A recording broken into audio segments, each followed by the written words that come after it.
안녕하세요. 스타의 책방의 박재현, 무또 가츠키요입니다. 대표님 잘 지내셨죠? 예. 네. 1월도 지나고 우리나라로 말하면 이제 설날이, 그러니까 음력설이 이제 다다음 주 네. 며칠 후면 되죠. 네. 그래서 새해도 이제 완벽하게 들었고요. 또 우리 스타의 책방에도 많은 분들이 글을 읽고 예. 댓글을 달아주셨습니다. 아주 감사하게도 예, 많은 댓글이 있네요. 좋겠어요? 판 많아서. 아이고, 이 정도 가지고 이렇게까지 칭찬해 주시니까 예, 제가 송구스럽습니다. 제 친구 중에 이제 사학을 전공하는 친구가 있는데, 그 대표님 중에 우리 그 백제계 신라계 있잖아. 네. 그럼 이미 상당히 많이 알고 있는 내용이더라고요. 그렇죠. 네. 그래서 또 지난번 2회에 말했던 성 같은 경우도 일본이 그 두 개의 성이 있는 것이 두자성이 그게 백제가 이제 뭐 이렇게 흑지상지 옛날에 그런 것처럼 성이 두 개 성을 썼대요. 그래서 그런 영향이 있지 않냐 뭐 이런 얘기를 하더라고요. 그렇게 보면 댓글에도 일주일에 한 번씩 올리는 거 못 기다리겠다고 그러던데 어떻게 우리가 하면 더 분발할 수 있을까요? 아니 뭐 저는 뭐 시간이 있으니까. 아니죠. 예? 여러분의 구독과 좋아요, 시청 시간을 쭉쭉 늘려주시면 예. 저희가 그래서 재생 목록에 정주행을 만들었습니다. 그러니까 쭉 좀 틀어주시고, 그래서 저희가 시간이 이제 많이 좀 됐거든요. 좀만 더 하면 기본 시간을 갖출 수 있으니까 뭐 언제 주세요 이렇게 얘기하지 마시고, 지금 우토 대표님 맨날 순댓국만 먹는데 잘 할 수 있게 좋아합니다. 여러분 좀 도와주십시오. 예. 많이 좀 좋아요, 댓글, 그리고 주변에 좋은 콘텐츠를 소개할 수 있도록 좀 많이 소개 부탁드리고요. 또 그 좋은 강좌 중에 외국인이 하는 강좌 필요하시면 또 대표님 연락 그 댓글에 달아주시면 대표님이 전화하실 겁니다. 그러니까 대표님 강의 아주 잘하시니까요. 많이 좀 부탁드리겠습니다. 너무 좀 고맙습니다. 해요. 감사합니다. 아닙니다. 지금 대표님 강의를 주로 하시는데 코로나 때문에 아무리 줌으로 해도 줌으로 하고 해도 그 예전만은 못 하잖아요. 네, 우리가. 그렇죠. 그러니까 올해 들어서 두 번째 건데, 대표님께서 좀 우리가 작년에 시작할 때 고독한 미식가를 했거든요. 이번에 일본 만화 귀멸의 칼날이라고 하는 만화책을 하기로 했습니다. 이게 이제 애니메이션도 이미 나왔더라고요. 예. 애니메이션은 이미 쭉 나오고 있고, 작년 말에, 그러니까 10월 달에 애니메이션 영화, 극장판이 나왔죠. 그것이 사실은 일본의 모든 영화, 역대 영화 중에서 가장 흥행된 것도, 그러니까 수익도 제1위고, 그리고 관객 동원 수도 제1위예요. 이게? 예. 귀멸의 칼날의 극장판이 모든 일본 사람이 한마디로 가장 좋아하는 영화가 이거다. 이렇게 된 것입니다. 내가 이제 대표님이 책을 선정하셔서 귀멸의 칼날을 샀다는 거 아닙니까? 네. 샀는데 내가 참 어이가 없었다는 거 아닙니까? 이게 그러니까 저는 사실 좀 잔혹하거든요. 제가 이거 귀멸의 칼날의 작가라든가 간단한 소개는 따로 자막으로 할 거예요. 예. 그러니까 혹시 뭐 대표님이 혹시 뭐 말씀? 그러니까 귀멸의 칼날은 2016년도에 시작됐고, 만화 연재가 그 소년 점프라는 아주 일본에서 가장 인기 있는 잡지, 만화 잡지에 연재됐고, 작년 5월 달인가 끝났어요. 근데 그 단행본은 23권 나왔고, 하여간 뭐 애니메이션도 아주 대박이 났지만 이 만화가 엄청 인기고, 한국에서도 인기인 걸로 아는데요.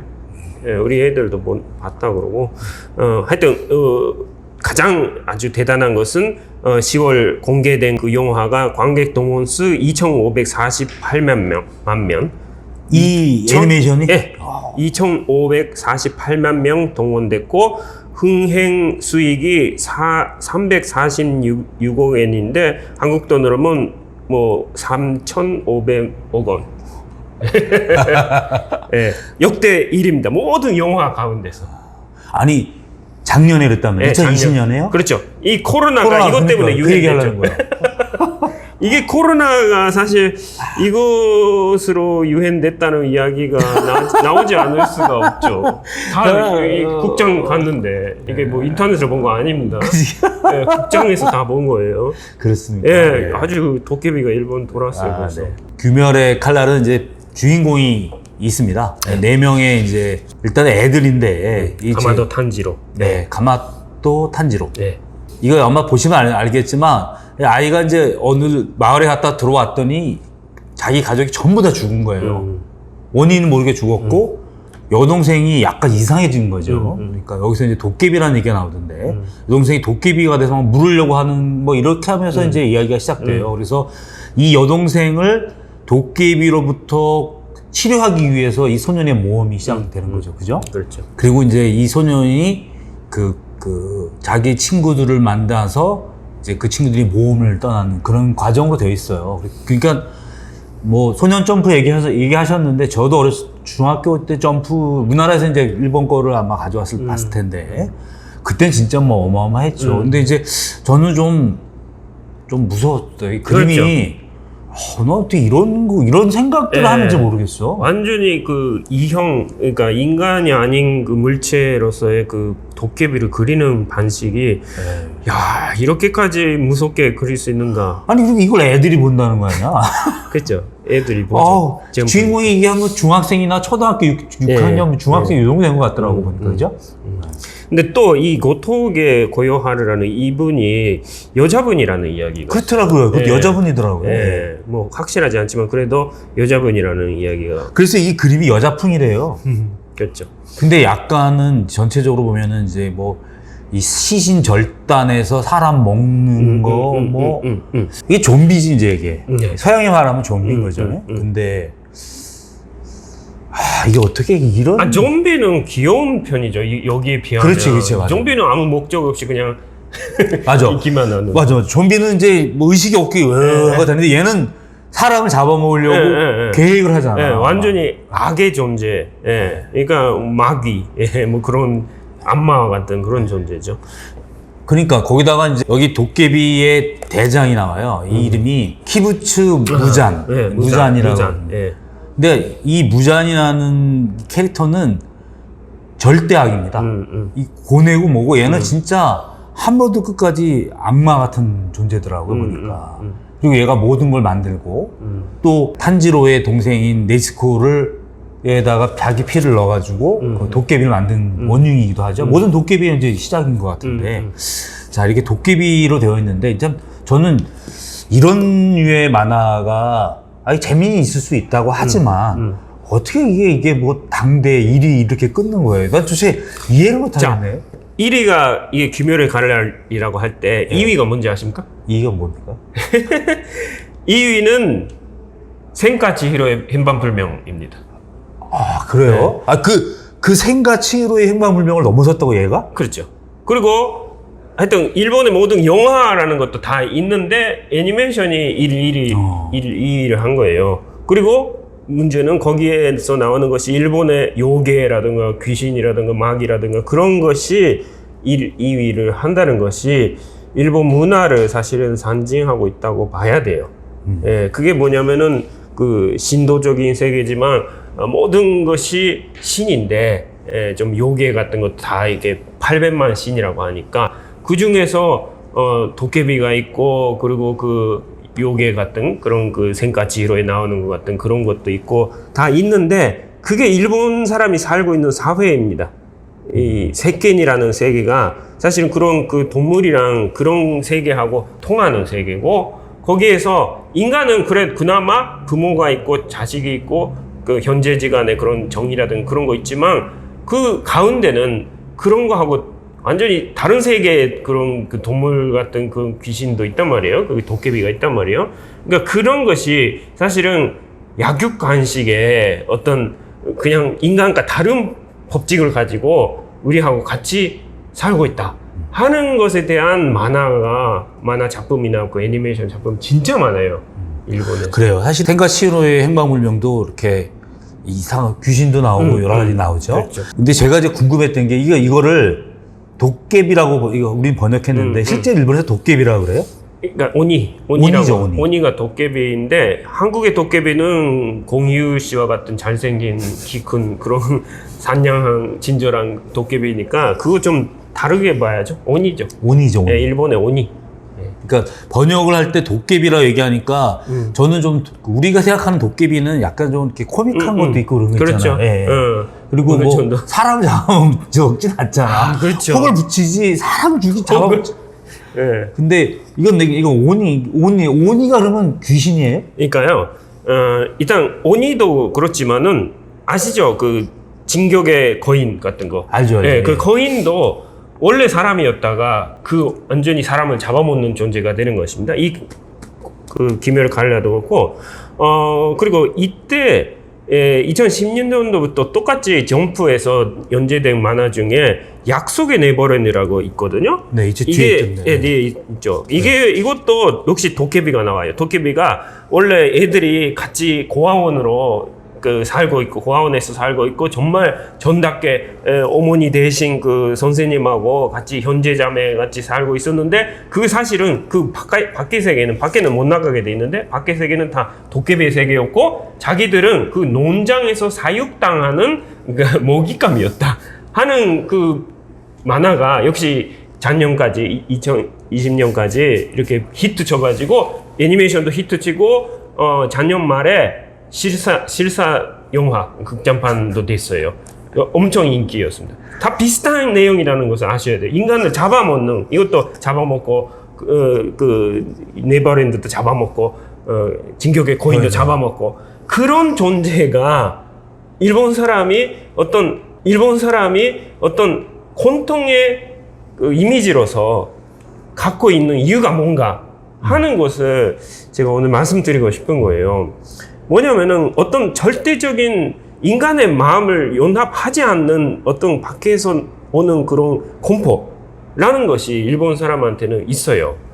예, 어떤 섬나라 안에서 이것도 마찬가지지만 어떤 한정된 공간 안에서 그 자기와 같이 있는 존재로서 그런 도깨비가 있는 거예요. 무서운 오니가 있는 거예요. 그래서 그거하고 같이 살아가야 하는 그런 공포감 그런 것이 사실 일본 사회에 있다고 봐야 됩니다. 그러니까 자기가 공포의 대상이 내 주변에 있는 거군요. 그러니까 도깨비가 상징하는 것은 물론 인간입니다. 근데 인간인데 인정이 안 통하는 인간이죠. 사람의 마음을 갖지 못하는, 이해하지 못하는 인간이 주변에 있다 하는 그런 무서움이 있는 것이고, 그것이 인간의 어떤 본성이다 하는 것을 어떻게 나타내고 있는 것이고요.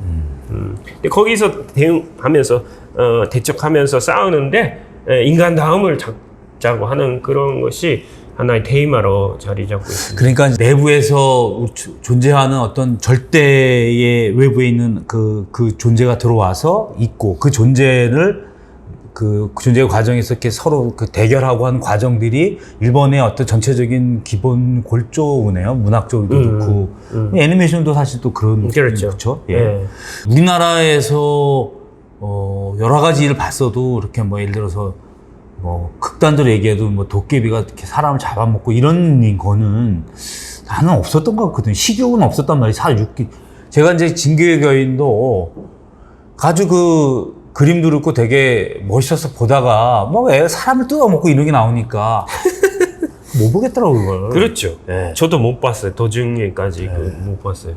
그러니까 끝까지는. 야, 일본 사람들이 살고 있는 세상이 그렇게 사람을 잡아먹는 그런 극단적인 사회인가 뭐 이런 느낌도 들기도 하고 아니면 얘네가 너무나 사회가 평화로워서 심심해서 저러나 이런 생각도 들고. 그러니까 그 약속의 네버랜드도 어떤 한정된 공간의 이야기였고 그리고 진격의 거인도 어떤 그런 그죠. 예, 그런 한정된 공간에서 뭔가 그 무서운 것이 닥쳐온다 하는 그런 섬나라적인 공포가 있다는 것은 하나가 있고요. 또 하나가 중요한 것은 이걸 보시면 아직 5권까지 봤습니다. 예, 근데 이거 계속 가면 갈수록 어떤 이야기가 나오냐면은 모든 도깨비는 과거가 있어요.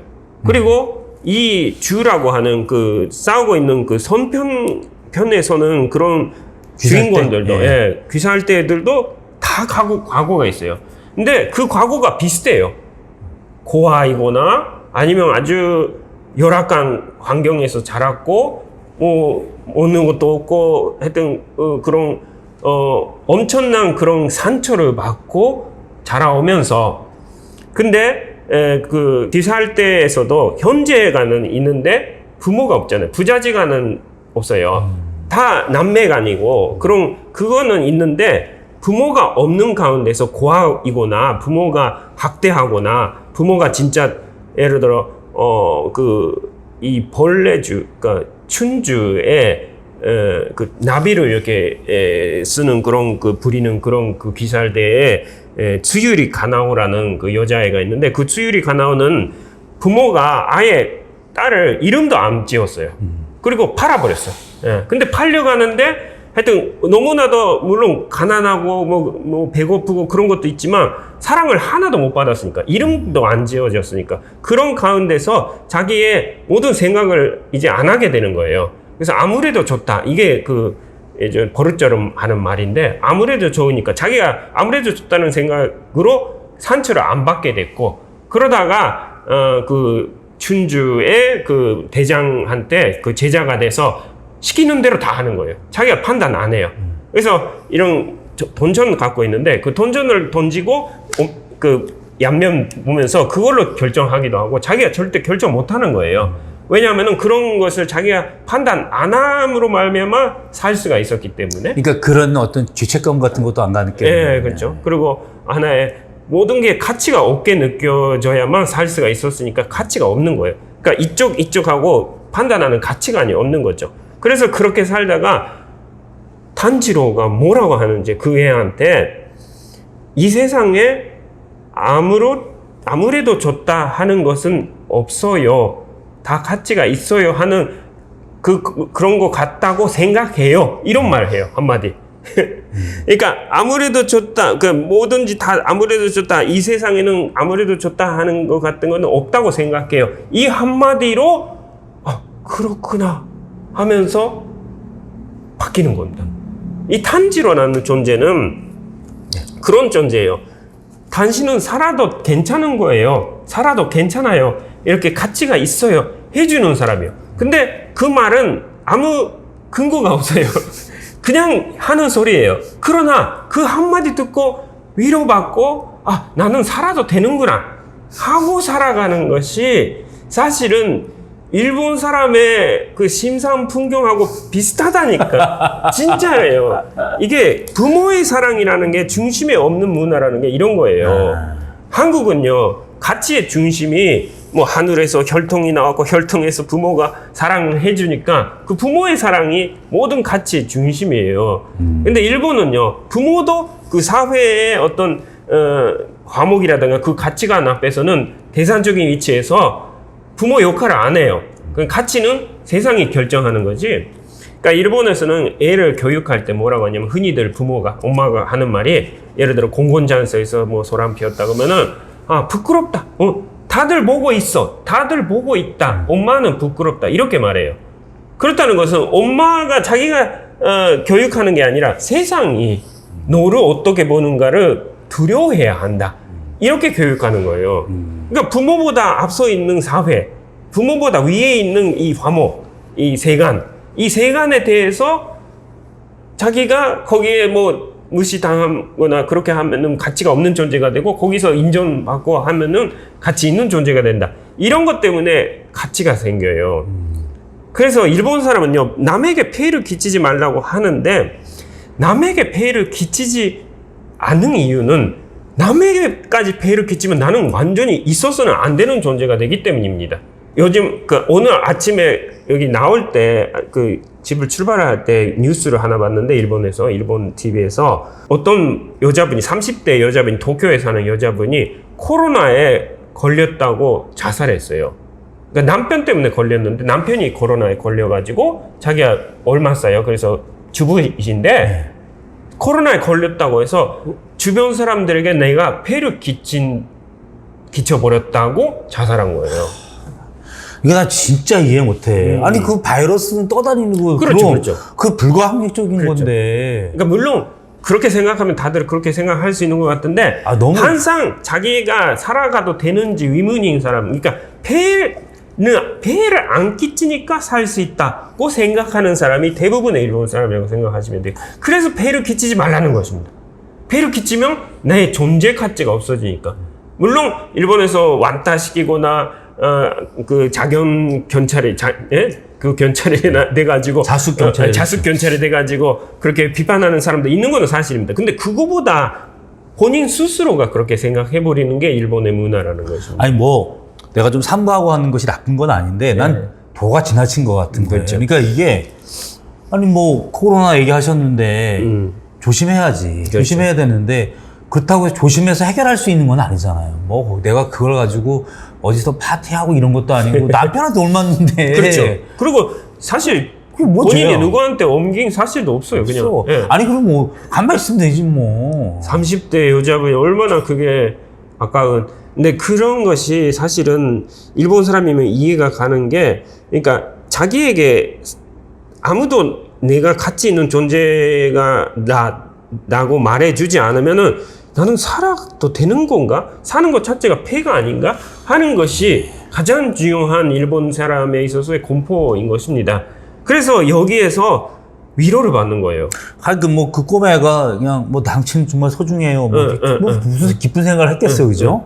사실은요, 한국적으로 말하면 부모한테 버림당하고 그리고 그 고아가 됐으니까 진짜 부모를 만나든지 아니면 그 부모의 사랑을 누구 다른 사람한테 받는 건지, 하여튼 부모의 사랑으로 해결하는 것이 옳아요. 예, 제가 한국에 와서 한국 문화를 알게 되니까 그것이라는 것은 제가 알아요. 그러나 지난번에도 말했지만 일본에서는 뭐 근절도 없고 부모한테 이런 유대도 없게 문화가 그렇게 돼 있으니까. 하긴 그 생과 치로의 행방불명에서도 부모님은 그렇죠. 돼지가 되잖아요. 네. 그리고 얘는 그냥 떨어져 지는 거지. 얘가 이제 혼자 해결하죠. 해결하잖아요. 네. 네.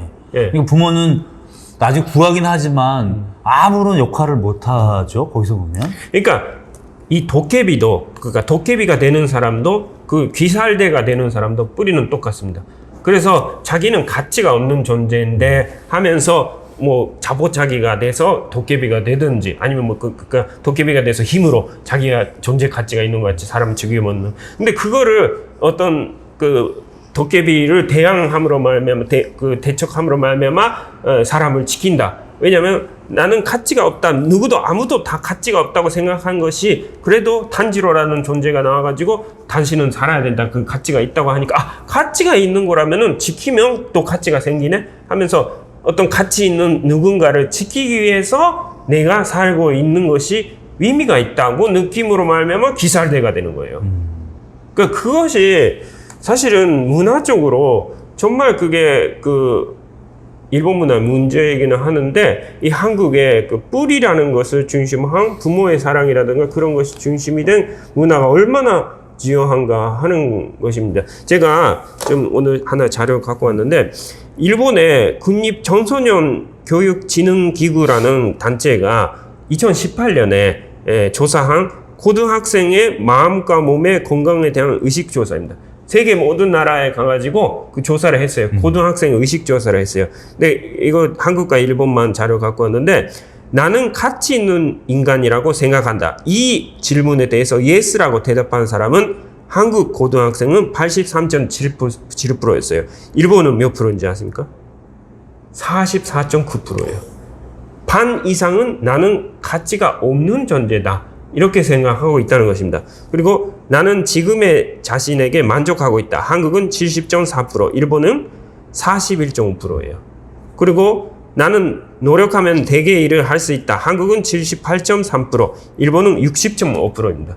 그리고 학교에 뭐든지 상담할 수 있는 선생님이 있다. 한국은 66.6%, 일본은 36.2%입니다. 그러니까 이런 식으로 자기 자존감정이 너무나도 없는 거예요. 반 이상이 나는 가치 없는 존재다. 근데 저는 저희 아이한테 가장 중요히 여기는 게 자존감이에요. 예. 그러니까 너는 내가 할 수 있는 한 최선을 다해서 사랑하고 키웠고 그래서 누구보다 소중한 존재다. 너 자신을 존중하게 여기지 않으면 남들도 너를 존중하게 여기지 못한다. 그렇죠. 그게 그렇죠. 자존감은 진짜 모든 거에 가장 우선한다고 생각하거든요. 그래서 지난번에 큰 절을 함으로 말하면 한국의 애들은 자기가 가치 있는 존재라고 발견한다 이런 이야기를 한 이유가 그거예요. 한국 분들은 자신 있게 보여요. 그게 어디서 나오는 자신감이냐? 이게 항상 의문이었지만 한번 제가 큰 절을 해보니까 아 이거구나. 이 부모한테 자기가 존재가 이 하늘 같은 부모님, 그러니까 하늘같이 이렇게 절을 올리니까 하늘 같은 부모님의 자식으로서 이 하늘하고 같은 가치를 갖고 있구나 하는 자부감이 생겼다니까요. 이건 것이 일본에는 없어요. 그래서 사실은 예를 들어서 일본에서는 한국은 기본적으로 부모는 자식 편이에요. 그렇죠. 네. 그렇죠. 그것이 일본 사람한테는 이해가 안 가는 게 일본 사람은 그거는 해서는 안 되는 일이거든요. 자식 편 둔다는 것은 항상 그 남을 존중해야 되니까 자식은 내 그 미우찌라고 자기 편에 있는 사람은 낮춰야 되는 존재예요. 근데 한국은 예를 들어 뭐 아들이 학교에서 싸웠다, 엄마가 그 불려가면은 항상 남의 자식을 욕하고 우리는 아무도 없다. 못된 자식, 못된 자식, 우리 귀한 남의 자식을 귀한 아드님을 어떻게 우리 아들을 하면서 자기 자식이 완자인 것 같지, 그러니까 귀한 그런 아주 그거죠. 기본이 그렇죠. 고배인 것 같지. 이렇게 하는 것이 기본인데 이것은요 사실은 물론 뭐 아버지는 그렇게 안 할지 모르지만 엄마는 적어도 엄마는 이 자식이 모든 사람이 이 자식한테 손가락질을 하고 다 비판받고 아무도 그 알아주지 않는 가운데서 그래도 엄마만큼은 끝까지 너의 편이다. 엄마는 네가 최고다. 뭐니 해도 네가 최고다. 이렇게 해주는 존재가 엄마가 있는 것으로 말미암아 나는 살아도 되는 그러니까 하늘의 가치를 내가 이어받을 수 있는 가치 있는 존재구나 하는 것을 느낄 수 있으니까 그때는 그렇게 엄마가 행동하는 것이 한국에서는 옳아요. 네. 그렇게 해야 되고 부모의 역할이 그거니까. 일본은요 반드시 남의 자식을 높이면서 아유 귀한 아드님은 어떻게 이 나쁜 자식 바보 새끼 하면서 자기 아이를 완전히 괴롭힙니다. 때립니다. 혼내는 거죠. 이제. 예, 그래야 돼요. 그래야만 양식 있는 부모가 되고 물론 뭐 그 이해가 안 가는 건 아니더라도 아니 뭐 그게 나쁜 것만은 아니에요. 사실은 그러나 그렇게 키움을 받으면 어떻게 되냐면은 일본의 자식은 그러니까 아이들은요 고등학생 정도가 되면은 부모하고 원수 관계가 돼요. 그거는 기본적으로 이 지지 바바라고 엄청난 역이죠. 그クソ 지지라고 하고 똥 할망구 뭐 이런 엄마한테 실제로 엄마한테 고등학생이 그 스마트폰에 엄마한테 전화가 오면은 바바라고 떠요. 할망구 이렇게. 예. 그렇게 하는 것이 일본적인 가치에서는 옳은 것이 되는 거예요. 왜냐하면은 자기에게 속해 있으니까 낮춰야 되니까. 그리고 부모들도 자기 자식을 못된 자식이다 이렇게 키워요. 그렇게 이야기를 해요. 우리 아이는 안 돼. 우리 아이는 못된 자식이다. 아무래도 우리 아이는 안 돼. 이렇게 하는 것이 예의예요. 일본에서는. 그러면 만약에 우리 아이들이 정말 잘하고 그렇게 자랑하면 안 되죠. 상식이 없는 완전히 그냥 공기를 모르는 분위기를 모르는 사람이 되는. 그러니까 제가 일본 가면은 진짜 조심한다니까요. 입이 간지러지니까. 그러니까 그런 것이 그렇게 해서 어떻게 되냐면은 결국은 부모도 자식을 가치 있게 만들지 못하니까 너는 사회에 나가서 인정받으라 이렇게 되는 거죠. 그래서 사회에 나가서 인정 못 받으면 히키코모리가 되는.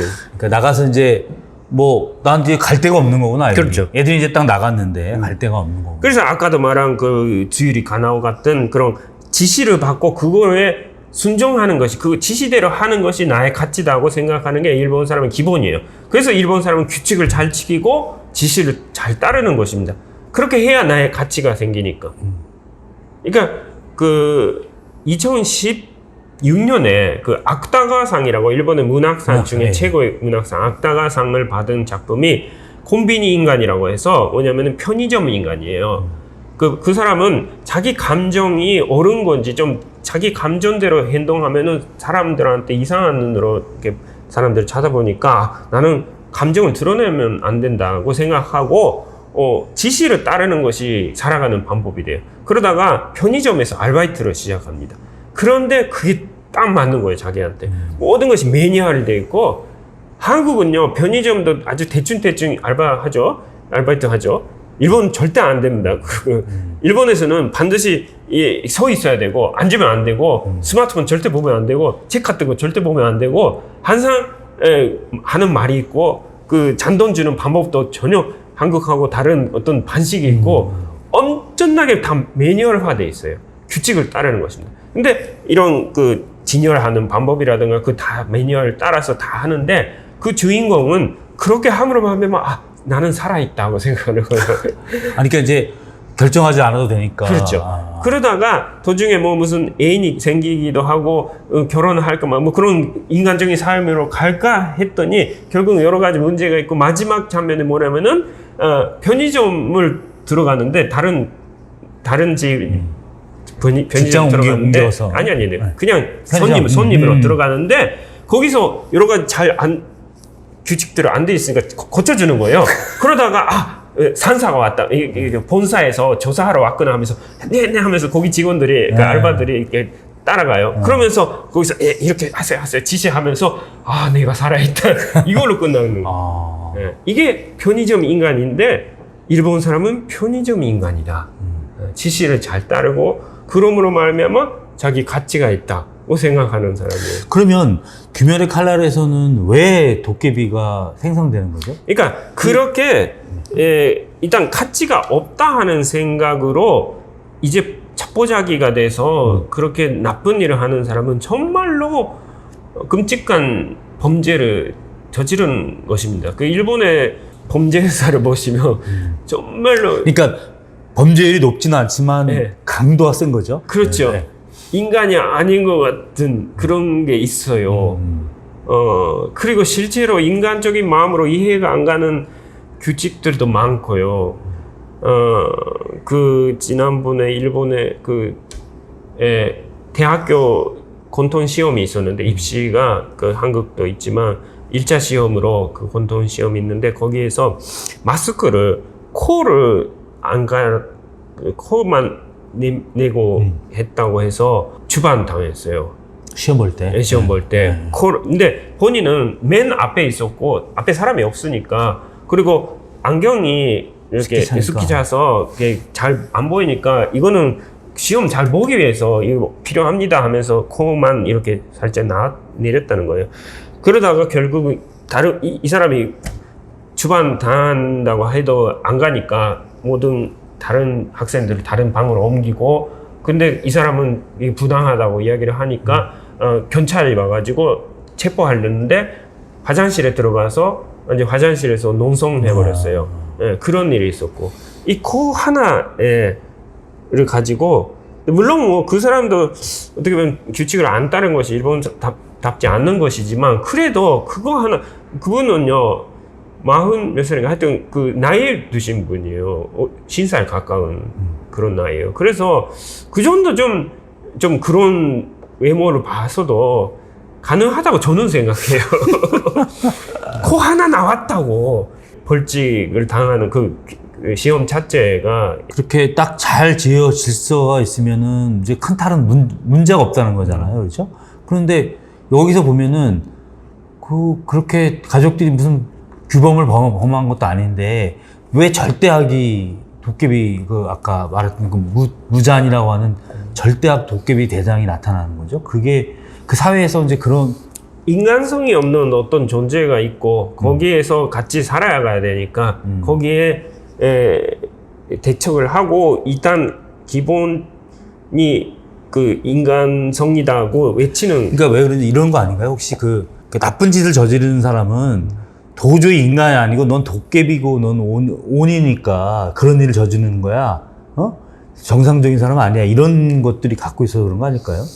물론 뭐 그렇죠. 그러니까 어차피 규칙을 안 지키는 존재가 되는 거니까 일단 그러니까, 여기 안에서 존재해서는 안 되는 존재다. 그러니까 도깨비들은 규칙을 안 지키는 건 맞죠. 네. 여기서 이제 막 그 사람 해코지하고 나쁜 짓 하고 하는 자들을 도깨비로 지칭하니까 이 혐오감은 결국 현존하는 질서 속에서 그 질서를 지키지 않는 자들도 그 사람을 도깨비로 취급하는 거거든요. 그래서 여기서 막 죽이잖아. 죽일 수 있는 존재, 그러니까 뭐 사회에서 배척할 수 있는 존재로 만드는 거 아닐까요? 그렇죠. 그러니까 그래서 일본의 다른 친구들도 만약에 뭐 일본이 만약 이지메도 쟤를 도깨비로 만드는 거 아닌가요? 그 대상은? 이지메도요, 기본이 일본 사람도 이지메는 싫어해요. 당연히 이지메 하면 안 되죠. 왜냐면 자기도 당할 수가 있으니까. 당연히 그 당하는 사람의 마음은 아니까 가슴이 아프죠.